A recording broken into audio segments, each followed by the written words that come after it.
السلام علیکم ورحمۃ اللہ۔ کیا آپ جانتے ہیں کہ حسبنا اللہ و نعم الوکیل یہ کتنی پاورفل دعا ہے، یہ کتنا پاورفل وظیفہ ہے؟ اگر آپ کو چاروں طرف سے مصیبتوں نے گھیرا تنگ کیا ہوا ہے، پریشانیوں نے جکڑ رکھا ہے، سخت سے سخت پریشانی میں مبتلا ہے، بہت بڑی بڑی مصیبتوں میں گھرے ہوئے ہیں، آپ اس دعا کو پڑھیں، اس وظیفے کو کریں۔ یقین جانیے یہ وہ وظیفہ ہے، یہ وہ دعا ہے جو انبیاء نے سخت پریشانی میں اس دعا کو کیا۔ حضرت عبداللہ ابن عباس رضی اللہ تعالی عنہ سے روایت ہے، بخاری شریف کی حدیث ہے، حدیث نمبر 4563 4563۔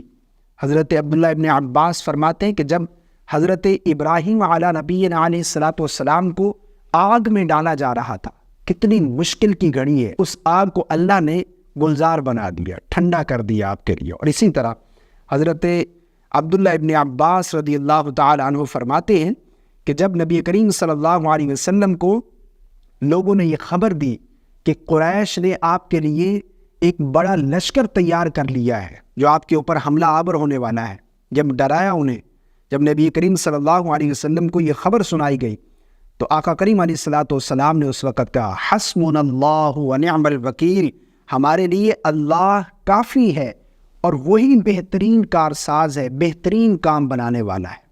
اب جب پوری دنیا کی مصیبتیں آپ کے ارد گرد گھیرا تنگ کر لیں، پریشانیوں میں آپ جکڑے ہوئے ہوں، سخت سے سخت پریشانی میں مبتلا ہیں، آپ اس وظیفے کو نہ چھوڑیں۔ یہ ایک وظیفہ، یہ قرآن مجید کی ایک آیت آپ کی زندگی بدل دے گی۔ یہ سورہ آل عمران کی آیت نمبر 173 کا آخری حصہ ہے، حسبنا اللہ و نعم الوکیل، اور کتنا خوبصورت ترجمہ ہے، اللہ، ہمارے لیے اللہ کافی ہے اور وہ بہترین کارساز ہے، بہترین کام بنانے والا ہے۔ تو اس دعا کو آپ بالکل معمولی نہ سمجھیں، یہ بہت ہی پاورفل اور بہت ہی پاورفل وظیفہ ہے، بہترین قسم کا وظیفہ ہے، آپ اس کو بالکل نہ چھوڑیں۔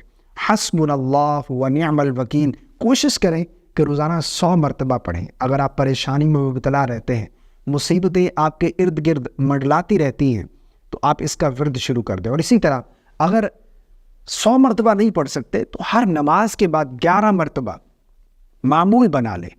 یقین جانیے آپ کی پریشانیاں ختم ہو جائیں گی، مصیبتوں میں جو آپ گھرے ہوئے، مصیبتیں آپ سے دور ہو جائیں گی، آپ کی زندگی میں خوشیاں ہی خوشیاں آئیں گی۔ مجھے امید ہے آپ اس پر ضرور عمل کریں گے۔ اللہ تعالی ہم سب کو عمل کی توفیق عطا فرمائے۔ السلام علیکم ورحمۃ اللہ۔